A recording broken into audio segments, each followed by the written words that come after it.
and this game is called ALOFT, and this is by Astrolabe Interactive. This is something we got to see ahead of time at Summer Game Fest, and I was quite excited to see it. Now I have to report that I'm very happy to actually get my hands on the game, and I will recommend this one after all. How about yourself? Do you know what, Scott? I'm not normally a big lover of survival type games, but I'm so enjoying ALOFT, and I'm definitely going for a recommend on this game. But the good, unique thing about this game that I really enjoy is you can actually put a helm on there, put a couple of cells, and actually fly this island and explore other islands as they're all in the air, they're all in the sky. Yeah, that's definitely what sets this game apart from any others. The unique element of, yeah, you can fly this island around to other little islands, and that becomes your kind of home base. And I really like that because it's something that you carry with you. You don't have to return to some open field that you found way in the early beginning to get back to your home. This is something that you can carry with you and constantly upgrade. And I think that's really fun. I found that if you plan and put a bunch of those sails on your little island, you can make it really, really fast. And that kind of became my first kind of goal in mind. But I did have a bit of frustration at the beginning, so I do want to caution you. If you are a survival crafting kind of outsider like myself, you might get a little frustrated, but I think some of that frustration comes from this being in early access. Some regards, the early access is quite visible. I had some visual bugs, some glitching. When I was at the helm of my ship, for some reason I'm way to the left of my hands, and I actually had text on my screen at one point that just would not go away. That was super bizarre, but you restart the game, load it up again, and everything was just fine. But the one real point of frustration I had was right at the beginning. You're supposed to find these 4 different knowledge stones, and that gives you the ability to commandeer an island, but I couldn't find one of them. It was just hidden somewhere. It was driving me nuts because I could hear enemies somewhere nearby, but I just couldn't find it. Well, it turns out that was on me.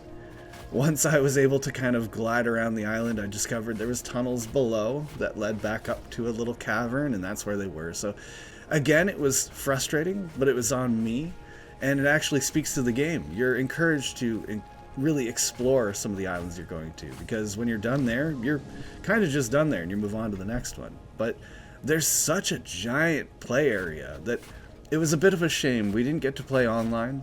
There is planned online support, and I'm not sure how many people you can fit into a game, but to see a whole mess of flying islands moving around is definitely going to be a lot of fun. I can't wait for that.